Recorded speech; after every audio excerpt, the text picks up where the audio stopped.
When George Walker opened that dusty envelope on his 88th birthday, his hands trembled as he read words that would change everything. The shocking truth about his adopted twin boys left him speechless and in tears. 20 years earlier, this disabled 68-year-old man had made a decision that stunned his entire community. He adopted two black twin boys that nobody wanted. Living with a severe spinal injury and against his family's wishes, he promised to give these abandoned children the love they deserved. Through years of struggle, pain, and countless obstacles, George never gave up. But he never imagined that 2 decades later, a hidden secret would emerge that would shake the very foundation of their family. How could this revelation change everything they thought they knew?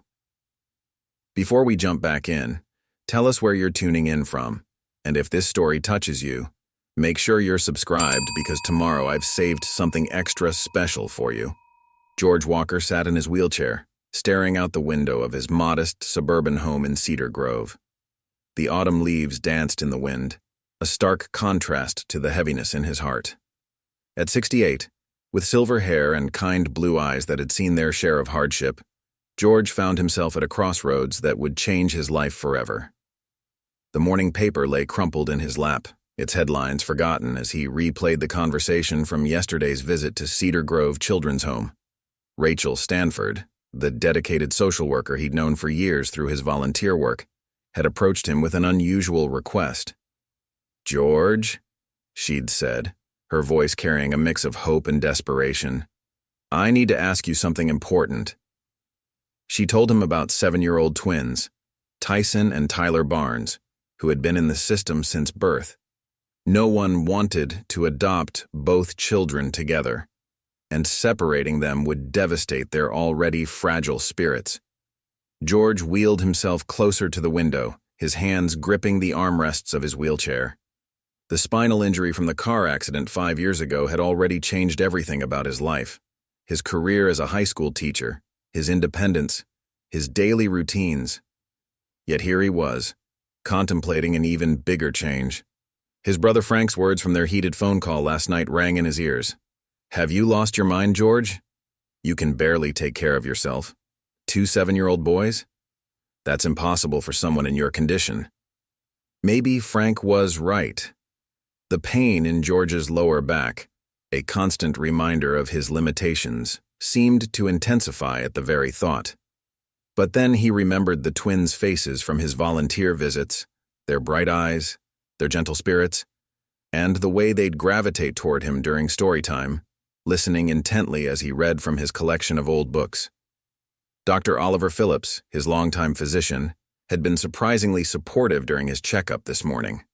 "George," he'd said, adjusting his glasses thoughtfully, "physically, there's no reason you can't do this with proper support. The question is, are you ready for this responsibility?" A soft knock at the door interrupted his thoughts. It was Mrs. Catherine Harrison, his next-door neighbor of 15 years, bringing over her usual Thursday morning coffee and muffins. Kay, as everyone called her, had been his rock since the accident, helping him adjust to life in the wheelchair. "I saw that look on your face through the window," Kay said, setting down the coffee tray. "You're still thinking about those twins, aren't you?" George nodded, accepting the steaming cup she offered. "Everyone thinks I'm crazy for even considering it. Maybe they're right." Kay pulled up a chair, her wise eyes meeting his. "I remember when you first came home from the hospital. Everyone said you'd never live independently again, but look at you now." She gestured around his impeccably maintained home. "You've never let your disability define what you can and cannot do." George took a thoughtful sip of his coffee. "But this is different, Kay. These are children's lives we're talking about. What if I fail them?" "What if you don't?" Kay countered. "Those boys need someone who understands what it's like to face challenges, to overcome obstacles. Someone who can teach them that life's limitations don't define you." As if on cue, George's phone buzzed. A message from Rachel Stanford. "The twins asked about you again today. They wanted to know if you're coming to read stories this weekend." George stared at the message, his heart tightening. He remembered how Tyson and Tyler would wait by the window every Saturday, their faces lighting up when they saw his accessible van pull into the parking lot. how they'd rush to help him navigate his wheelchair through the home's hallways, proudly showing him their latest drawings or schoolwork. Setting down his coffee cup with trembling hands, George made his decision. He picked up his phone and dialed Rachel's number. "I'll do it," he said, his voice firm despite his racing heart. "I want to adopt twins." The silence on the other end lasted only a moment before Rachel's voice, thick with emotion, responded. "Are you sure about this, George?" "No," he admitted honestly. "But I'm sure about one thing. Those boys deserve a chance at a real family, and I deserve a chance to give it to them." As he hung up the phone, George caught his reflection in the window. Behind him, the wall displayed his collection of family photos, most of them yellowed with age, many featuring faces of loved ones long gone. It was time to add new memories, new faces, new life to these walls. What George didn't know then was that this decision would set in motion a chain of events that would uncover a truth so remarkable, it would shake the very foundation of everything they would become as a family. The adoption process moved forward with both surprising speed and agonizing slowness. George sat in the bright fluorescent light of the Cedar Grove Children's Home's office, his wheelchair positioned beside the worn leather couch where Tyson and Tyler perched nervously. Rachel Stanford stood by the window, her expression soft as she watched the potential family begin to form. "Boys," she said gently, "remember Mr. Walker? He's been reading stories to you on Saturdays." The twins nodded, their dark eyes serious and questioning. "Well, he would like to give you something very special. A forever home with him." The silence that followed felt endless. Tyler, always the more outspoken of the two, spoke first. "Both of us?" he asked, his voice barely a whisper, fingers intertwined tightly with his brother's. The question broke George's heart. Even at 7, they knew most people didn't want to adopt twins. "Both of you," George confirmed, wheeling closer. "I wouldn't dream of separating you two." He watched as the brothers exchanged glances, having one of those silent conversations that only twins seemed capable of. Tyson, the quieter one, looked at George's wheelchair with concern. "But you're—" He trailed off, not wanting to say the word. George smiled gently. "Disabled? Yes, I am. But that doesn't mean I can't be a father. It just means we'll do things a little differently. And sometimes, doing things differently can be pretty amazing." The next few weeks were a whirlwind of home visits, paperwork, and preparations. George's brother Frank remained staunchly opposed, refusing to even visit. But others stepped up in surprising ways. Dr. Phillips helped arrange for additional home health support, while Kay Harrison practically moved in, helping George adapt his house for the children. The spare room that had become a storage space for old teaching materials was transformed into a cheerful bedroom. Nathan and Emma Wright from George's church showed up one weekend with paint and brushes, turning the walls a warm blue color. They worked together to install lower closet rods and drawers the boys could reach easily. "The social workers are coming tomorrow for the final home inspection," George mentioned to Kay as she helped him organize the boys' new dresser. His voice betrayed his anxiety. Kay paused, holding a small folded t-shirt. "George Walker, I've known you for 15 years. You're more prepared for this than any first-time parent I've ever met." She smiled, remembering something. "You know what Sophia said during her visit yesterday? She said she's never seen a home better organized for children's independence." But George's concerns went deeper than practical preparations. Late that night, unable to sleep, he wheeled himself into the boys' future bedroom. The moonlight filtered through the new curtains, casting gentle shadows on the twin beds. What if his disability made the boys resent him? What if they needed something and he couldn't provide it? What if? His spiral of doubt was interrupted by his phone buzzing. A text from Rachel. "The boys couldn't sleep. They wanted me to send you their latest drawing." The attached photo showed a crayon picture of 3 stick figures, one in a wheelchair and 2 smaller ones holding hands. Above it, in wobbly letters, "Our new family." The final home inspection passed with flying colors. Rachel noted how George had modified everything to be accessible not just for himself, but for two young boys learning to be independent. Lower light switches, easy-to-reach storage, modified bathroom fixtures. Every detail showed thoughtful preparation. The day the twins finally came home was both joyous and terrifying. They stood in the doorway, each clutching small backpacks containing everything they owned in the world. George noticed how Tyson's shoelaces were untied, how Tyler's shirt had a small tear at the collar, details that now fell to him to care for. "Welcome home, boys," he said, his voice thick with emotion. The twins stepped inside cautiously, taking in their new surroundings. Tyler's eyes widened at the sight of the bookshelf in the living room, filled with the stories they'd grown to love during Saturday readings. "Are those all books?" he asked in awe. George wheeled over to the shelf. "They are. And now, they're your books too. We can read them anytime you want." That first evening was a dance of awkward moments and small victories. Dinner was a learning experience. George had practiced for weeks with Sophia, figuring out how to manage meal preparation from his wheelchair. The boys watched in fascination as he skillfully navigated the modified kitchen, their initial offers to help gradually turning into natural cooperation. But bedtime brought the first real challenge. As George helped the twins get ready for bed, Tyson burst into unexpected tears. I want. He couldn't finish the sentence, but George understood. Change, even good change, was hard. "I know," George said softly, opening his arms. After a moment's hesitation, both boys came to him, their small bodies shaking with emotions too big for words. They stayed like that for a long time, three hearts beginning to beat as one family. Later, after the twins had finally fallen asleep, George sat in the hallway between their room and his, listening to their steady breathing. He sent a quick text to Rachel. "They're home. They're really home." Her response came quickly. "You've got this, George. But remember, I'm just a phone call away if you need anything."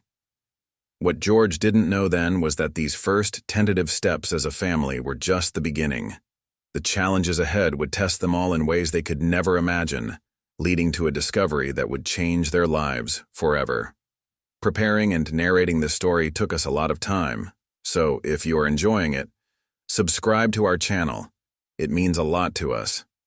Now back to the story. The first few weeks tested George's resolve in ways he hadn't anticipated. The twins, while generally well-behaved, carried the emotional scars of their years in the system.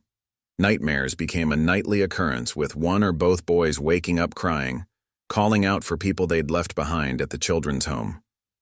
One particularly challenging night, George heard muffled sobs coming from the twins' room. He wheeled himself down the hallway, his heart heavy at the sound. Inside, he found Tyson and Tyler huddled together on one bed, their small frames shaking. "I had the dream again," Tyler whispered as George approached. "The one where everyone leaves." George maneuvered his wheelchair as close as possible to the bed. "Come here, boys," he said softly, patting his lap. After a moment's hesitation, they climbed onto his wheelchair, something they'd never done before. The chair was sturdy enough. George had made sure it could handle their weight for moments just like this. "You know what?" George began, his voice gentle in the darkness. "When I first had my accident, I used to have scary dreams too. Dreams where I could walk again, only to wake up and remember I couldn't." "What did you do?" Tyson asked, his voice small but curious.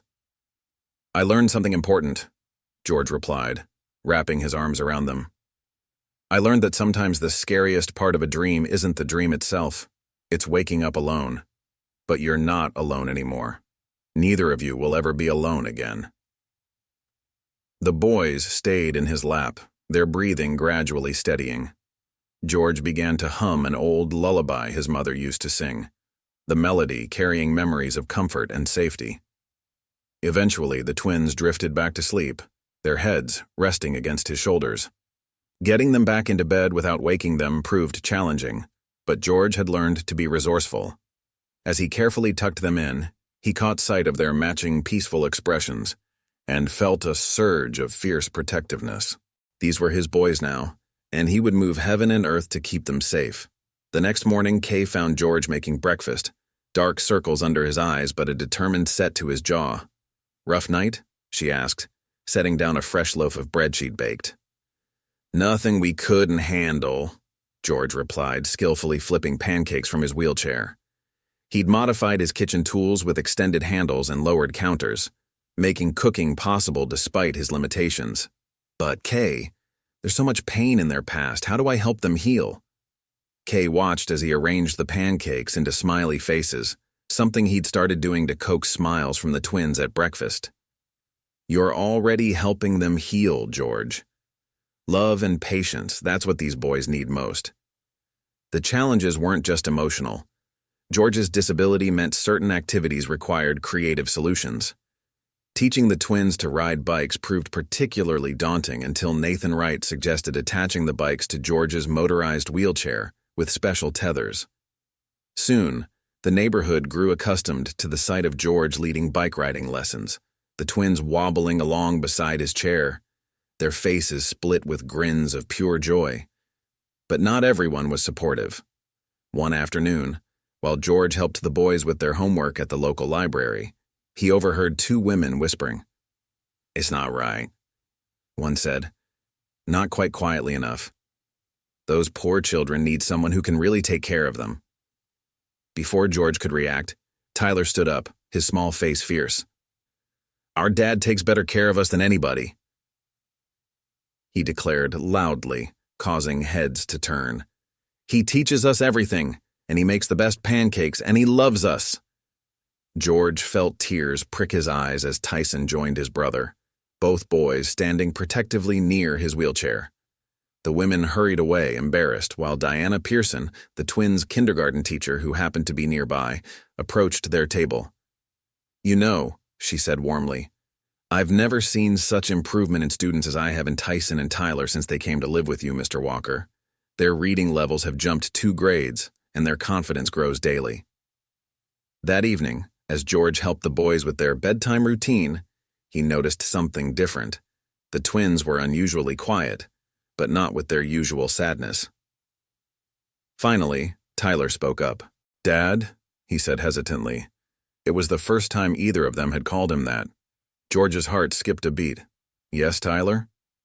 "Those ladies at the library were wrong, weren't they? About you not being able to take care of us?" George wheeled closer to where the boys sat on their beds. "What do you think?" "We think they're wrong," Tyson said firmly, joining the conversation. "You take care of us better than anyone ever has." George swallowed the lump in his throat. "You know what? Taking care of someone isn't just about being able to run around or lift heavy things. It's about love, patience, and being there when someone needs you. And I promise you both, I will always be there for you." As he tucked them in that night, both boys hugged him tighter than usual. "Good night, Dad," they whispered in unison, the word Dad still new but feeling absolutely right.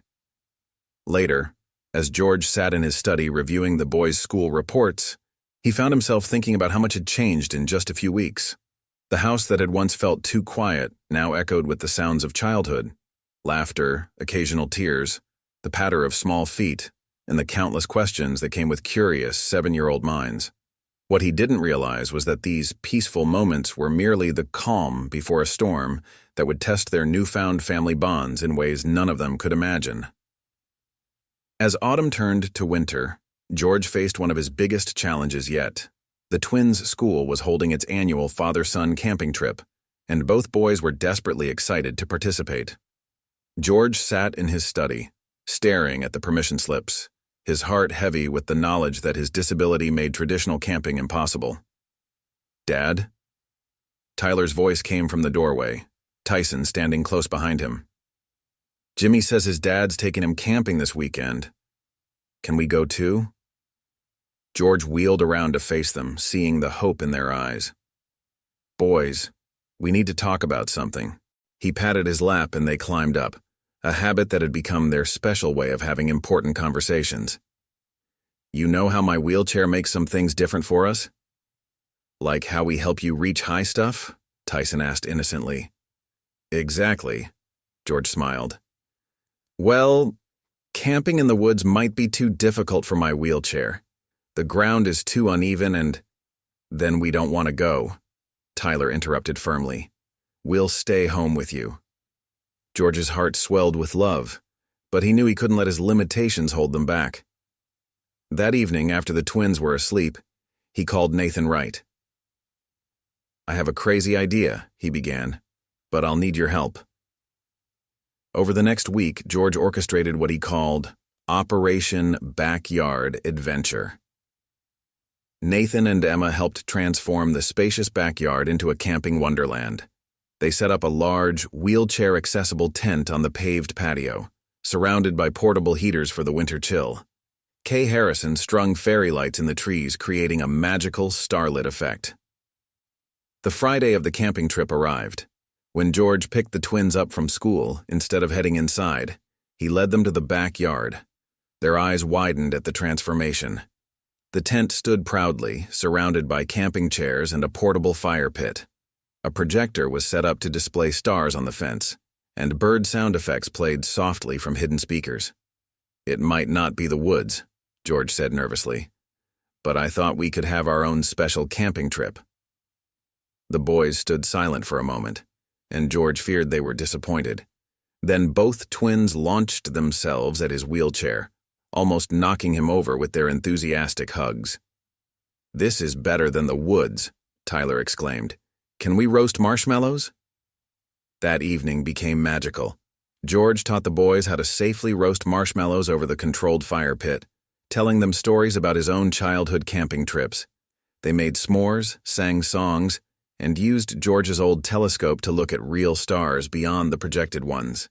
Later, as they lay in their sleeping bags inside the tent, Tyson asked, Dad, do you miss being able to walk? George was quiet for a moment, considering his answer carefully. Sometimes, he admitted. But you know what? Being in this wheelchair has taught me something important. It's not about what you can't do. It's about finding new ways to do the things that matter. Like our special camping trip? Tyler asked sleepily. Exactly like that. George smiled in the darkness. Sometimes the best adventures are the ones we create ourselves. The next morning, as George made hot chocolate on the portable camp stove, he overheard the twins talking. Jimmy's camping trip probably wasn't this cool, Tyler said confidently. Did you see how Dad made the stars dance on the fence? The success of the backyard camping trip gave George new confidence. He began finding creative solutions to other challenges. When the twins needed to learn to swim, he arranged for lessons at the Adaptive Sports Center where he did his physical therapy. When they wanted to play basketball, he modified the driveway hoop with a pulley system he could operate from his wheelchair. But not all challenges had such simple solutions.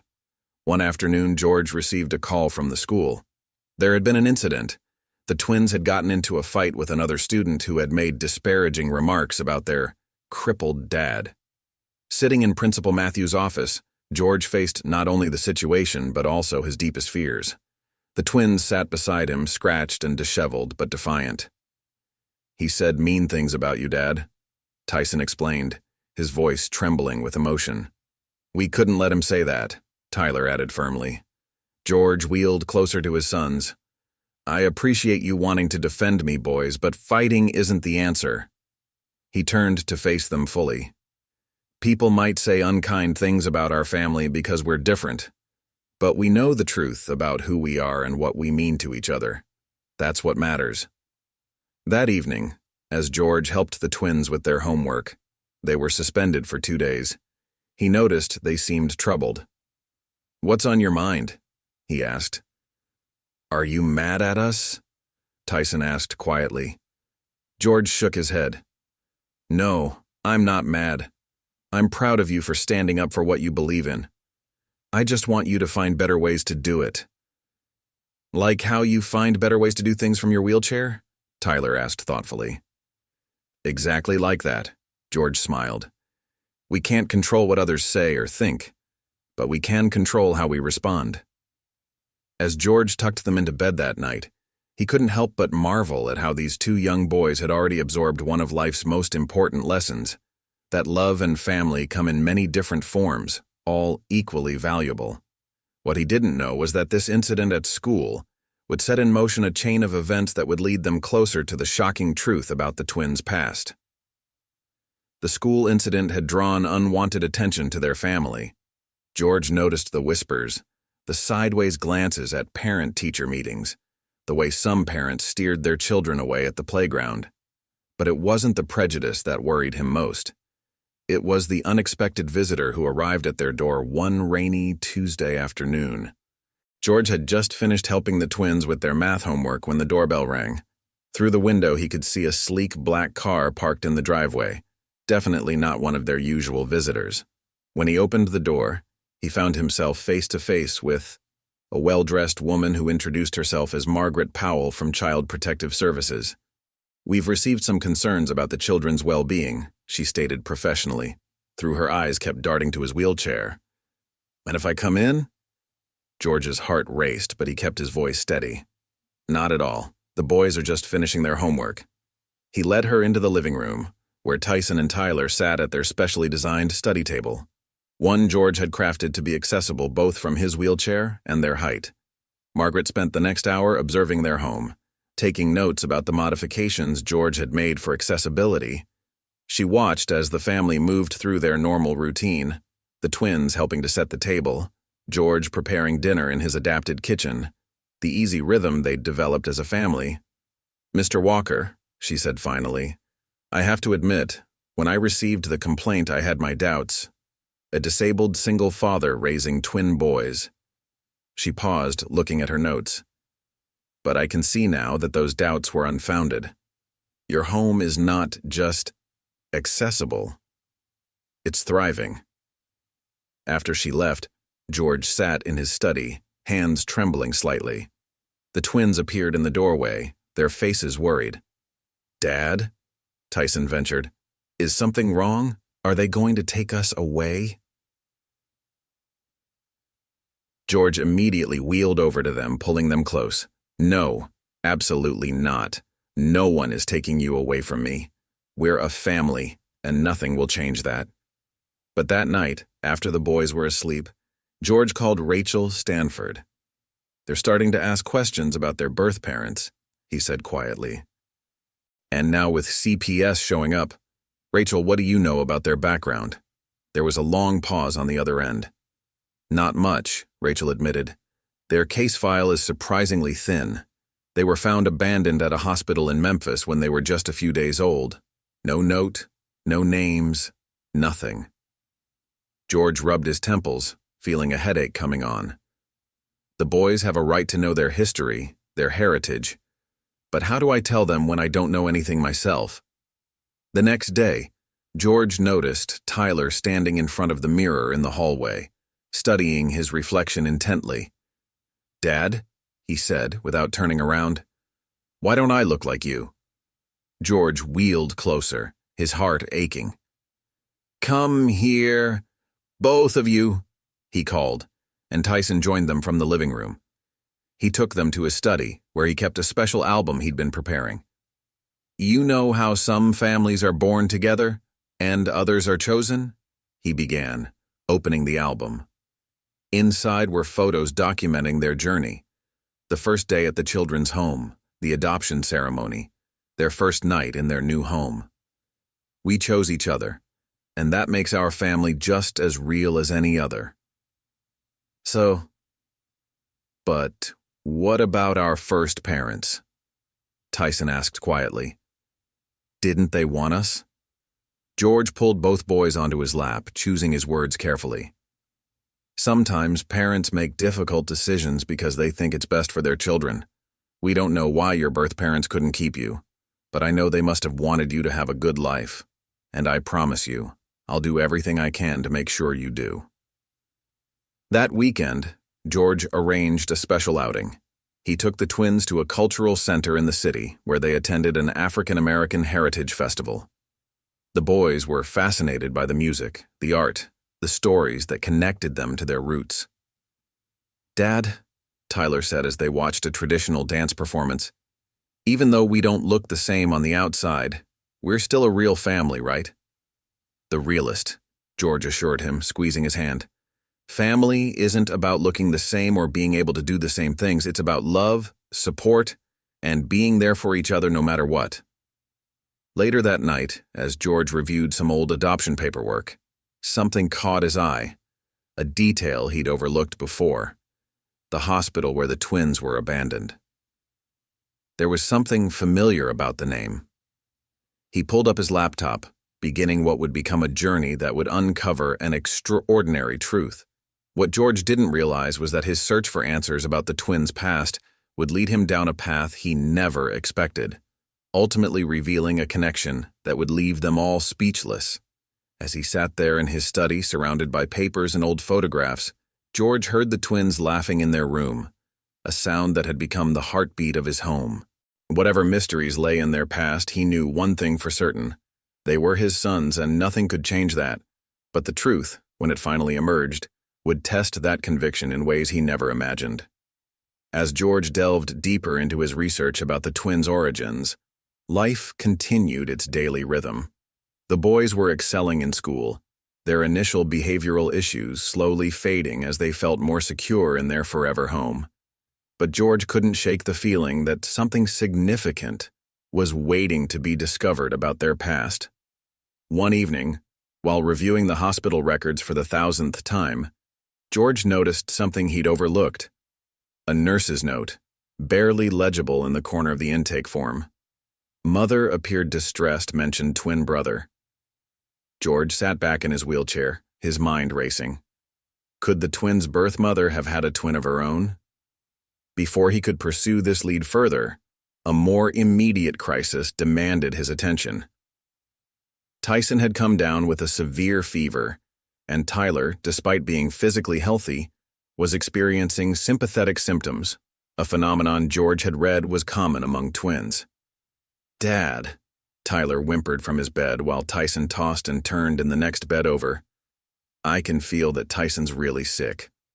George had positioned his wheelchair between their beds, reaching out to touch both boys' foreheads. Tyson was burning up, but Tyler's temperature was normal despite his complaints of feeling ill. Dr. Phillips had warned him about this, how twins often shared physical and emotional experiences. "I need to take your brother to the hospital," George explained gently to Tyler. "You should stay here with Mrs. Harrison." "No!" Both boys cried out simultaneously, their voices weak but determined. Even sick, they refused to be separated. George called Kay, who arrived within minutes to help. Together, they managed to get both boys into George's accessible van. As they drove to the emergency room, George couldn't help but marvel at the twins' connection. Even in illness, they were inseparable. The hospital waiting room brought back memories of his own time there after his accident. George watched as the nurses wheeled Tyson away for tests, Tyler insisting on walking alongside the gurney despite his own sympathetic discomfort. The scene triggered something in George's memory, something about the hospital records he'd been reviewing. As they waited for the doctor, George pulled out his phone and began comparing the hospital names. His heart nearly stopped. The hospital where the twins had been abandoned was the same one where he'd spent 6 months recovering from his accident, just a few years before the twins were born. The coincidence seemed too significant to ignore. Dr. Phillips, who had been alerted about their arrival, came to check on Tyson personally. As he examined the boy, he chatted casually with George. "You know, seeing them reminds me of a pair of twins I treated years ago, back when I was doing my residency in Memphis." George's attention snapped to full focus. "Memphis? Yes, at St. Mary's. Remarkable case, actually. The mother was a twin herself, and—" Dr. Phillips stopped, realizing he might be breaching old confidentiality protocols. "St. Mary's," George repeated softly. "That's where the boys were found." Before they could discuss it further, Tyson's test results came back. It was just a severe case of flu, but they wanted to keep him overnight for observation. Tyler, naturally, refused to leave his brother's side. As George sat in the hospital room that night, watching his sons sleep in adjacent beds, his mind was racing. The coincidences were piling up. The same hospital, Dr. Phillips's connection to Memphis, the mention of another set of twins. Could all of this somehow be connected?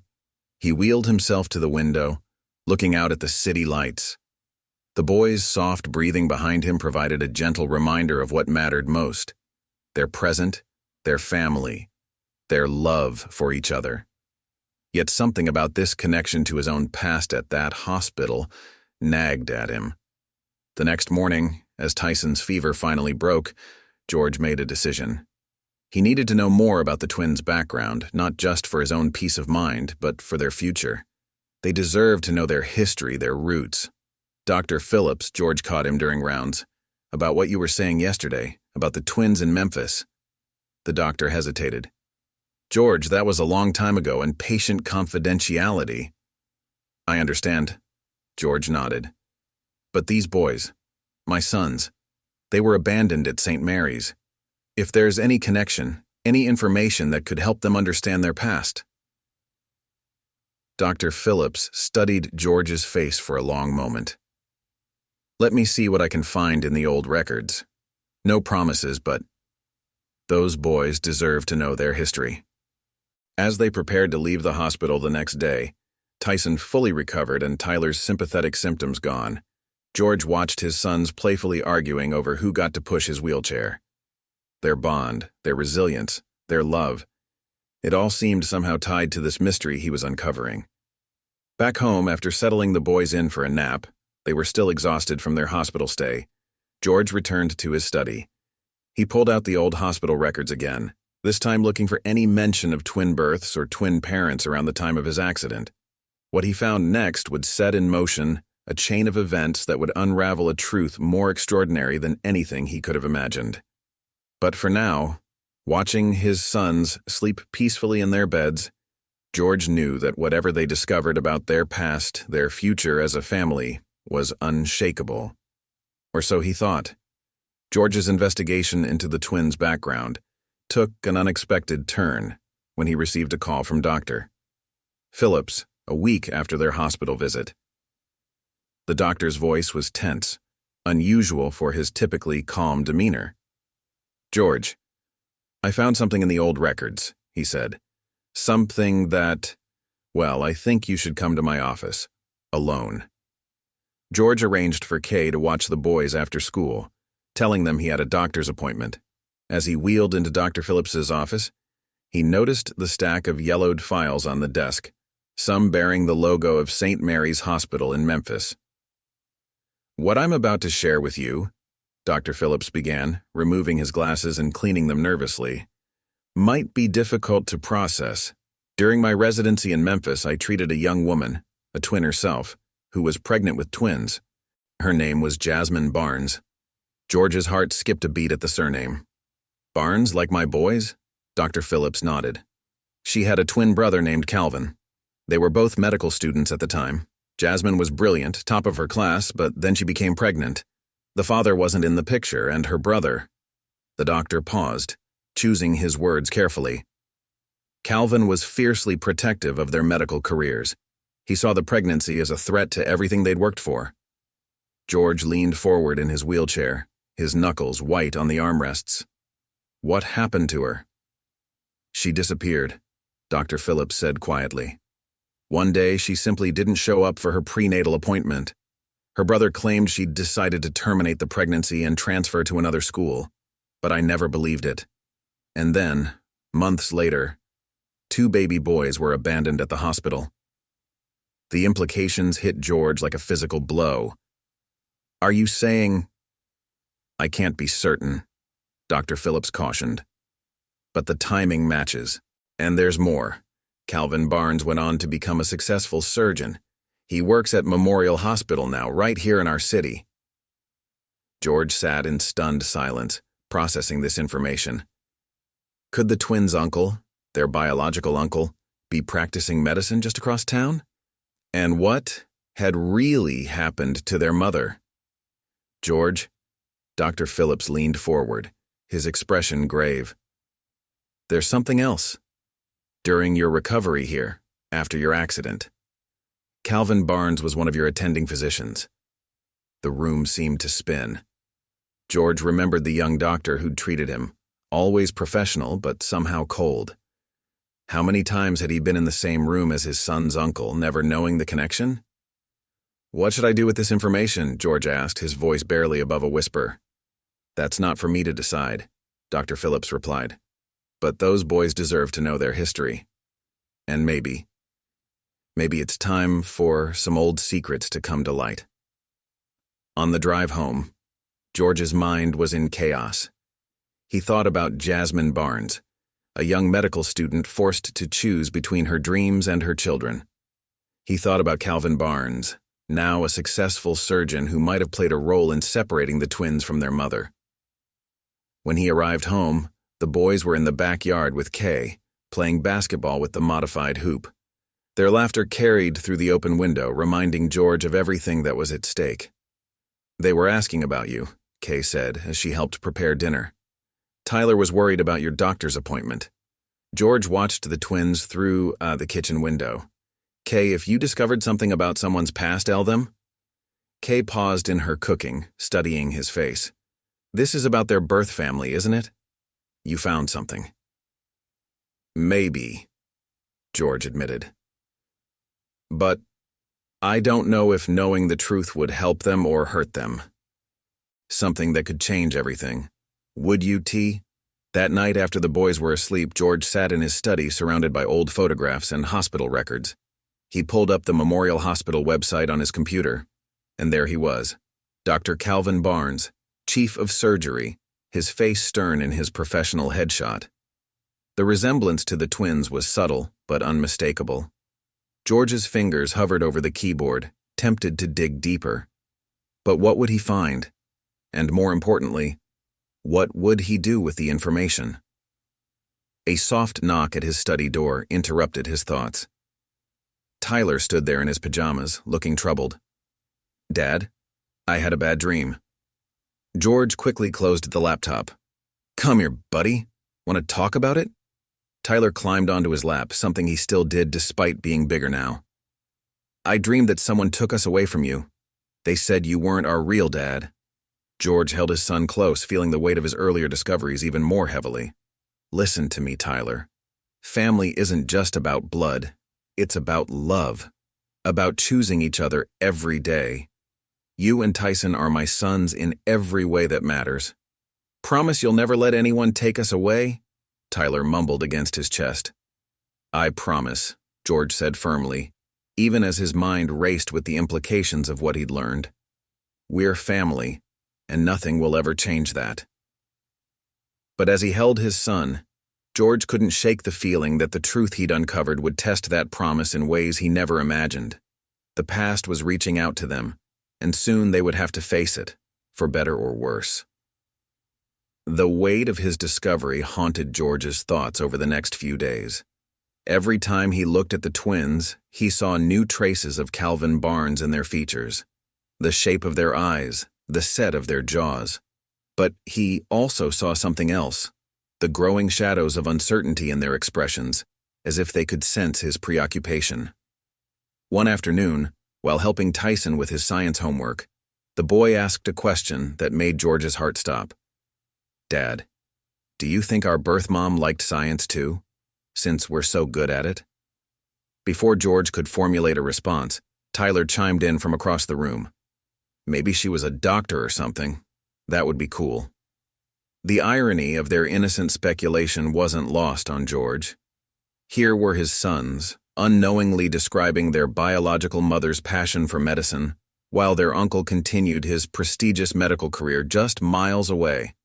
That evening, after the boys were asleep, George made a decision. He called Rachel Stanford. "I need your professional opinion," he began, before explaining everything he'd learned. "These boys have a right to know their history, but I'm terrified of what this knowledge might do to them." Rachel was quiet for a long moment. "George, in my experience, the truth has a way of coming out eventually. Better they hear it from someone who loves them than discover it by accident." "But what if it changes everything?" George's voice cracked. "What if they want to know their uncle? What if he tries to?" "Take them away?" Rachel finished gently. "George, You're their legal father. Nothing can change that. But these boys are getting older. They're going to have questions about their heritage, their background. Don't you think they deserve answers? The next day, as George watched the twins playing basketball in the driveway, he noticed something that had escaped his attention before. When Tyson concentrated on making a shot, he had the same focused expression he'd seen in Calvin Barnes's hospital photo. It was unsettling how genetics could echo across generations, carrying whispers of unknown family members. His contemplation was interrupted by a knock at the door. It was Diana Pearson, the twins' teacher, dropping off some makeup work from when Tyson was sick. "Mr. Walker," she said, her expression concerned, "I wanted to talk to you about something. The boys have been different lately, more withdrawn. Is everything okay at home?" George sighed, inviting her in. "They're picking up on my stress, I think. I've discovered some information about their birth family, and I'm struggling with how to handle it." Diana watched the twins through the window. "You know, we're studying genetics in class. They're fascinated by it, especially the unit on twins. Maybe this is the perfect time to have that conversation." Her words struck a chord. The boys were already thinking about their biological connections. Perhaps the universe was providing an opening. That night, during dinner, Tyson suddenly asked, "Dad, can we go to the hospital where we were born? Just to see it?" George nearly dropped his fork. "What made you think about that?" "We're learning about family trees in school," Tyler explained. "Everyone else knows where they were born, but we don't know anything about our past." George looked at his sons' earnest faces and knew the moment had come. "Actually, boys, there's something I need to tell you about the hospital where you were born, and about your birth family." The twins exchanged glances, their special silent communication passing between them. "Do you know something, Dad?" Tyson asked quietly. "Yes," George admitted, his heart pounding. "I've recently learned some things about your birth mother. Her name was Jasmine, and she was a medical student. She was also a twin, just like you." The boy's eyes widened at this revelation. "A twin?" Tyler breathed. "Like us?" "Yes," George continued carefully. "She had a twin brother named Calvin. He's actually a doctor now, right here in our city." The silence that followed was deafening. The twins stared at George, their young minds processing this information. Finally, Tyson spoke, his voice trembling slightly. "Do you think he knows about us?" George gripped his wheelchair's armrests, steadying himself. "I'm not sure. But what I do know is that your mother wanted you to have the best life possible. That's why she made sure you were safe when she left you at the hospital." "Can we meet him?" Tyler asked suddenly. "Our uncle?" The question George had been dreading hung in the air, but before he could respond, a noise from the front porch caught their attention. Through the window, they could see a tall, distinguished-looking man in a suit standing at their door. George's blood ran cold. He recognized that face from the hospital website. It was Calvin Barnes. The past hadn't just caught up with them, it was standing on their doorstep. George's mind raced as he looked from the man at the door to his son's curious faces. He couldn't let Calvin Barnes blindside the boys like this. They weren't prepared, and neither was he. "Boys," he said quickly, keeping his voice calm despite his racing heart. "I need you to go to your room for a few minutes. Please," he added when he saw them about to protest. The twins exchanged worried glances but obeyed, though they moved slowly, clearly intrigued by the mysterious visitor. Once they were out of sight, George wheeled himself to the door. Taking a deep breath, he opened it to face the man who could potentially change everything. Calvin Barnes stood tall and imposing, his expensive suit and stern expression a stark contrast to the warm family home behind George. His eyes, so similar to the twins, held a mixture of determination and something else. Was it guilt? "Mr. Walker," Calvin said formally, "Dr. Phillips informed me you've been asking questions about my sister." George's grip tightened on his wheelchair. "Would you like to come in, Doctor Barnes? Though I have to ask, why now? You've known about the boys all along, haven't you?" Calvin stepped inside, his professional demeanor faltering slightly as he caught sight of the family photos on the walls. Pictures of George, with the twins at various ages, their faces bright with happiness. "It's complicated," Calvin said, sinking into an armchair. "When Jasmine told me she was pregnant, we were both on track to become surgeons. Everything we'd worked for was at risk. I thought I was protecting our future, our family's legacy. By separating her from her children?" George's voice was quiet, but firm. Calvin's facade cracked further. "I convinced her to go away to have the babies in secret. I promised I'd help her place them with a good family, that she could return to medical school afterward. But when the time came..." He paused, swallowing hard. "She couldn't go through with giving them up. She ran away from the private hospital I'd arranged and made it to St. Mary's somehow." "And then?" George pressed, though he feared he knew the answer. "She left them there, where she knew they'd be safe.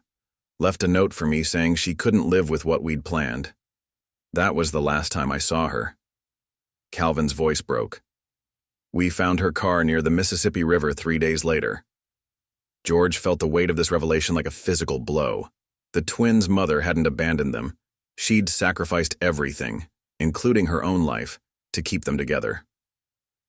"I've kept track of them," Calvin continued, his composure returning. "When they were adopted, when they started school. I was even there during your recovery, though you wouldn't remember. Just one of many doctors. But seeing them now, how happy they are." He gestured to the photos. "I convinced myself I was right to stay away." "Then why are you here now?" Calvin met George's eyes. "Because they deserve to know the truth about their mother. Because I'm tired of carrying this guilt. And because..." He reached into his suit jacket and pulled out an envelope. "I found this among Jasmine's things. She left letters for her sons to be given to them when they were old enough to understand." Before George could respond, a small noise from the hallway caught their attention. The twins stood there, their faces a mixture of confusion and curiosity. "Boys," George said gently, "come here." They approached cautiously, instinctively moving to stand on either side of George's wheelchair, their unconscious show of family unity not lost on Calvin. "This is Dr. Barnes," George said carefully. He's your mother's brother. Your uncle." The twins stared at Calvin, clearly seeing the resemblance that George had noticed. Tyler, always the more outspoken, asked, "Did you know our mom?" Calvin's professional mask crumbled completely at the question. "Yes," he said softly. "She was my twin sister. And she loved you both very much."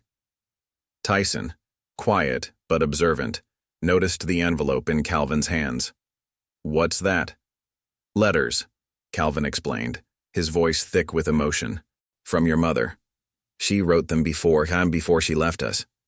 George watched his sons process this information, ready to protect them if the truth proved too overwhelming. But the twins surprised him, as they often did, with their resilience.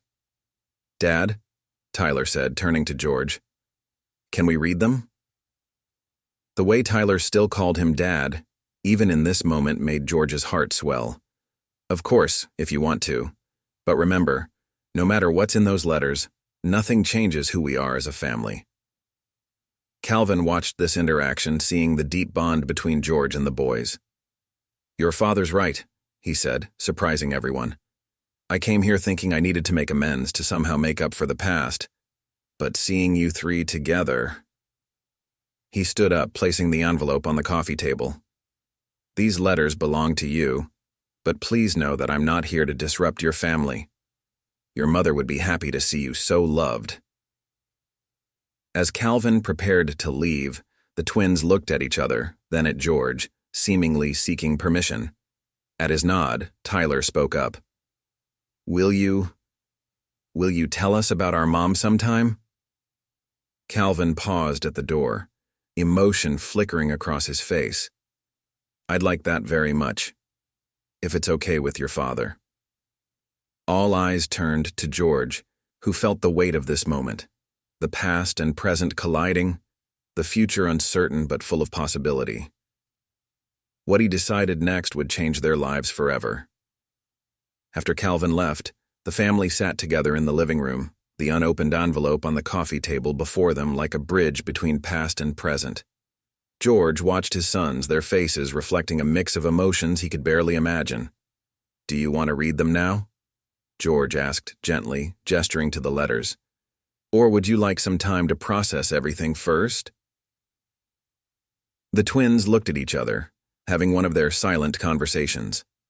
Finally, Tyson spoke, his voice quiet but steady. "Can you read them to us, Dad?" George's heart swelled at the request. Even now, faced with messages from their birth mother, they wanted to share this moment as a family. He carefully opened the envelope, finding 2 letters, each addressed to one of the boys. "Dear Tyson," George began, his voice thick with emotion. "If you're reading this, it means you're old enough to understand the choices I had to make. First, I want you to know that giving you up was the hardest decision of my life, but I made it out of love.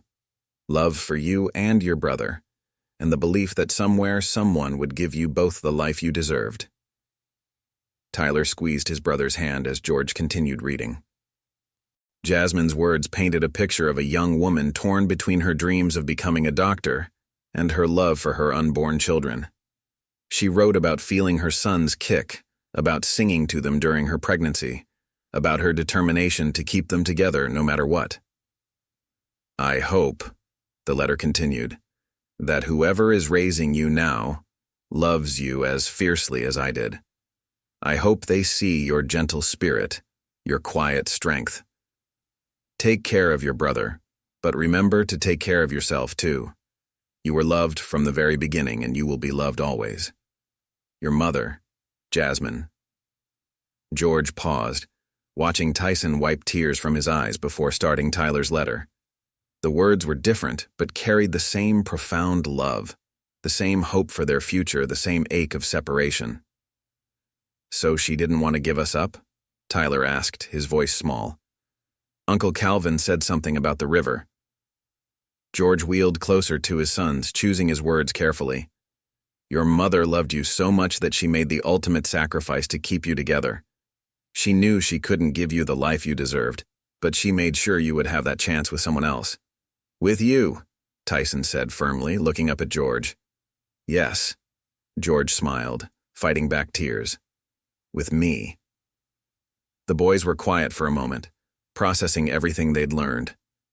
Then Tyler asked, "Dad, are you okay with us wanting to know about her? About Uncle Calvin?" George reached out, pulling both boys close. "Of course I am. Your mother is part of who you are, and learning about her doesn't change anything between us. We're a family. Nothing can change that." That night, after the boys were in bed, George sat in his study looking at the letters again. He noticed something he hadn't seen before, a small note tucked into the envelope addressed to whoever would be raising her sons. "To the person who has given my boys a home," it read. "Thank you for doing what I couldn't. Thank you for keeping them together, for loving them, for being the parent I wanted to be but couldn't become. Please tell them that their mother's last act was one of love, not abandonment. And please, help them understand that family isn't always about blood. It's about love, choice, and sacrifice." George felt tears rolling down his cheeks as he read Jasmine's final words. She couldn't have known that her sons would end up with a disabled single father, but somehow, her words spoke directly to his heart. The next morning, as George helped the twins get ready for school, he noticed something different about them. They seemed lighter somehow, as if knowing the truth about their mother had filled a void they hadn't even known existed. "Dad," Tyson said as they headed out the door, "we were thinking maybe we could visit Mom's grave sometime. With Uncle Calvin?" George nodded, his throat tight with emotion. "I think that's a wonderful idea. We can bring flowers, and maybe Uncle Calvin can tell you more stories about her. And then maybe ice cream after? Tyler added hopefully, making them all laugh. As George watched his sons climb onto the school bus, he thought about how life had brought them all together. A disabled teacher, twin boys, and the lingering spirit of a mother who had loved them enough to let them go. The truth hadn't torn them apart as he'd feared. Instead, it had added another layer to their already extraordinary family story. What he didn't know then was that this was just the beginning of an even more remarkable chapter in their lives, one that would reveal the true meaning of family in ways none of them could have imagined. 20 years had passed since that evening when Calvin Barnes first appeared on their doorstep. George sat in his wheelchair on the front porch of their family home, now gray-haired at 88, watching as two tall, distinguished young men helped set up for the celebration. Tyson and Tyler, now 27, had grown into remarkable adults who made their mother's legacy proud in ways nobody could have predicted. The shocking discovery that had been hinted at came in the form of an old journal, found in Calvin's attic during a renovation 5 years ago.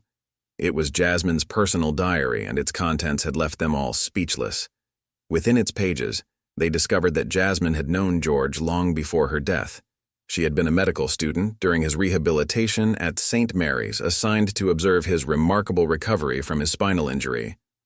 "Your determination," she had written, "to live independently despite your disability gives me hope. Today, I watched you modify your wheelchair to reach higher shelves, and I realized that limitations don't define our capacity to love and care for others. Perhaps, someday, someone like you will give my boys the love and guidance they deserve." It seemed impossible that Jasmine had somehow known, had somehow seen in George the father her sons would need. The revelation had left them all in tears, understanding that their family's formation wasn't just coincidence, but something more profound. "Dad," Tyler called from the yard, pulling George from his memories. "The guests are starting to arrive." The occasion was special, the opening of the Jasmine Barnes Memorial Wing at the local children's hospital, a project the twins had spearheaded. Tyson, who had followed in his birth mother's footsteps to become a doctor, and Tyler, who had become a child psychologist, had dedicated their careers to helping others. Calvin approached the porch, now an elderly man himself, but still carrying that air of dignity. Over the years, he had become a true uncle to the boys, helping them understand their mother's sacrifice while respecting and supporting their bond with George. "She would be so proud," Calvin said softly, watching his nephews greet the arriving guests. "Not just of their achievements, but of the men they've become. That's because of you, George." George smiled, remembering all the challenges they'd overcome together. The teenage years, college applications, first heartbreaks, and career choices. Through it all, their family bond had only grown stronger. "We all played our part," George replied. "Even Jasmine from beyond, somehow knowing her sons would find their way to me." The twins joined them on the porch, each placing a hand on George's shoulders, a gesture that had become their signature display of family unity over the years. "You know what's really amazing?" Tyson said, looking at the gathering crowd. "Every part of our story, even the sad parts, led to something beautiful. Mom's sacrifice led us to Dad. Dad's disability taught us that strength comes in many forms, and Uncle Calvin's guilt turned into a bridge that helped us understand our past." Tyler nodded, adding, "And now, we get to help other families through their own challenges. It's like Mom's love keeps rippling outward, touching more lives." George felt tears welling up in his eyes as he looked at his family, his sons standing tall and proud, and Calvin, the uncle who had become a beloved part of their story. Together, they had redefined what family meant, proving that love knows no boundaries of blood, race, or physical limitations. As they prepared to leave for the ceremony, George pulled out Jasmine's diary, now worn from years of careful reading. He opened it to his favorite passage, the one that had changed everything. "If my prayers are answered, my sons will find not just a parent, but a teacher, someone who can show them that life's greatest challenges often lead to its greatest blessings, Someone who understands that family isn't about what you can or cannot do, but about the love you choose to give. Looking up at his sons, George realized that Jasmine's prayers had been answered, not just for her boys, but for him too. In trying to give two abandoned twins a home, he had found something he never knew he was missing, a family that was perfectly imperfect, beautifully unique, and absolutely meant to be. "Ready to go, Dad?" the twins asked in unison, something they still did occasionally, making everyone smile. "Ready," George replied, his heart full. As they headed to the ceremony together, he knew that their story would continue to inspire others, proving that sometimes life's most beautiful chapters are written by the most unexpected authors. The world may have seen their family as different, a disabled white man raising black twins, an uncle finding redemption, and a mother's love reaching beyond death. But they knew the truth. They were simply family, bound not by blood or circumstance, but by a love that had transformed them all. Up next, you've got two more standout stories right on your screen. If this one hits the mark, you won't want to pass these up. Just click and check them out. And don't forget to subscribe and turn on the notification bell so you don't miss any upload from us.